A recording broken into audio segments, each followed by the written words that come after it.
I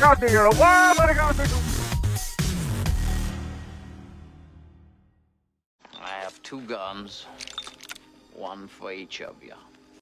Hello, today we're going to visit the old abandoned tourist destination of Two Guns, Arizona, right after this short video. Please subscribe, like, and comment, and we'll see you soon. I've been traveling a long way. I'm mighty tired. You must be so thirsty. Why don't you come this way? I could use something to drink. What you got up in there? Follow me. Well, okay then. Two Guns is a ghost town in Coconino County, Arizona. It is located on the east rim of Canyon Diablo, approximately 30 miles east of Flagstaff. Native artifacts found at Two Guns have been dated to between 1050 and 1600 AD. As white settlers began to populate the area in the mid-19th century, Two Guns was recognized as an ideal place to cross Canyon Diablo, first by wagon and later by vehicle. Two Guns was a site of a mass murder of Apaches by their Navajo enemies in 1878. The Navajos lit a brush fire at a cave's exit that was occupied by the Apaches. Many of the exiting Apaches were shot, many more died from the fire. The murder site is known as the Apache Death Cave. A somewhat lawless settlement existed at the location during the turn of the century. Harry E. Miller leased some property in 1925 and began extensive construction.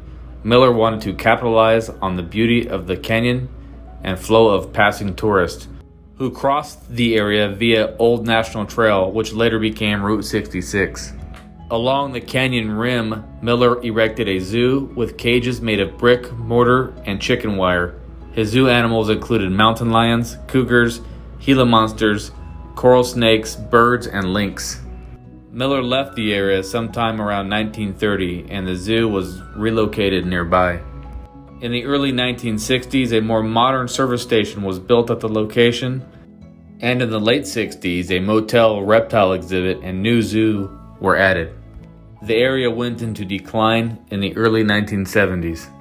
The ruins of many former structures remain, including the zoo, trading post, campground, old cottages, and burned out service station.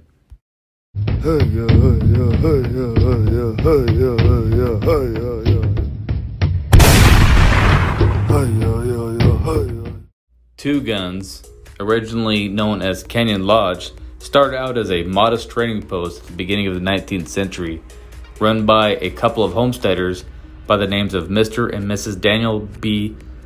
Oldfield. A few more westward pioneers staked claim to the area over the years, and by the early 1920s, the road through town, known as the National Trail Highway, became the preferred route across Diablo Canyon. When Earl and Louise Cundiff blew into town, they bought 320 acres of the land, making Canyon Lodge a busy stop for travelers.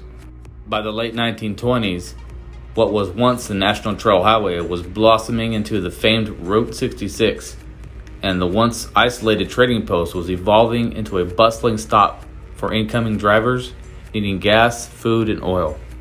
This quickly escalating prosperity caught the attention of a man named Henry Miller, a well-educated veteran of the Spanish-American War and an ostentatious publicist. Miller was an eccentric man who claimed to be full-blooded Apache and was known for his garish and unpleasant demeanor. Wanting a piece of the action, Harry Two Guns Miller allegedly struck a deal with the Cundiffs to lease a business site for 10 years.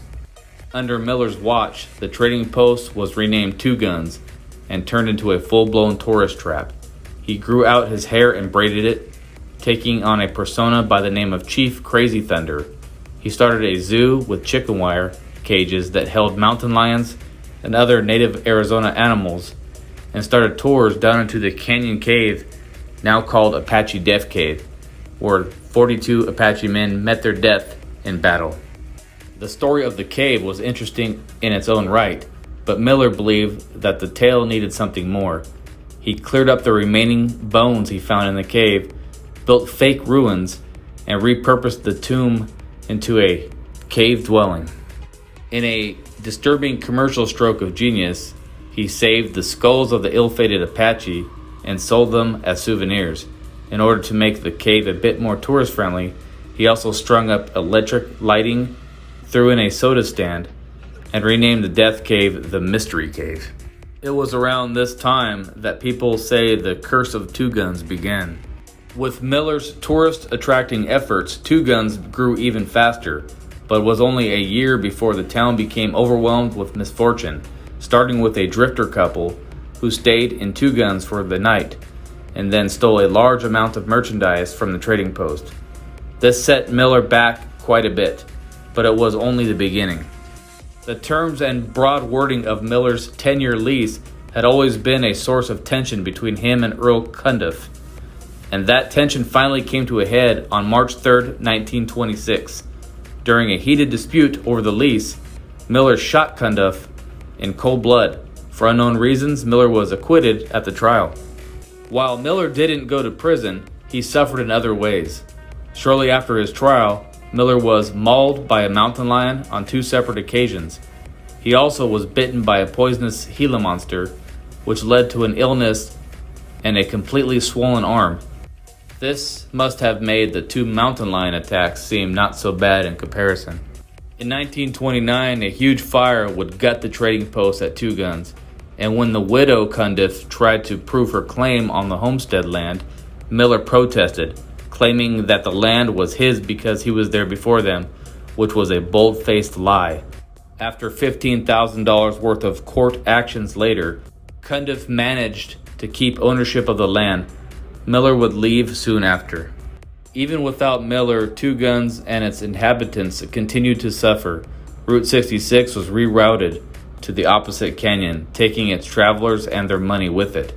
Louise Cundiff and her new husband, Philip Hirsch, had to rebuild everything in Two Guns, including the zoo on the opposite canyon, just to keep the town going. Two Guns was finally sold in the 1950s and doomed to be leased and abandoned numerous times until 1960, when a man named Dreher revitalized the area with a restaurant, gift shop, gas station, and even another shot at a zoo. He created tourist trails to the cave and began exploring the possibilities of touring the cavern where all those Apache warriors Miller claimed to be descended from lost their lives. It seemed that Dreher was immune to the Two Guns curse, or perhaps it was finally broken. With Interstate 40 on its way to completion, Two Guns would have its own dedicated exit ramp, which meant tourists would once again be passing through the town. All was going great until a huge inferno swallowed up the entire place in 1971. That was the last time Two Guns would ever be inhabited. Two Guns is now considered an abandoned ghost town. The ruins of the zoo and a gutted gas station still stand, and you can still visit the cave. Hey, Brian, look at this. They trying to keep us captive. Man, I dare them bitch made hoes try and come For get real, me. I swang on the first mother I put his hands on me. That's for real, too. Okay, then. That's what's up. Yeah, you don't want this.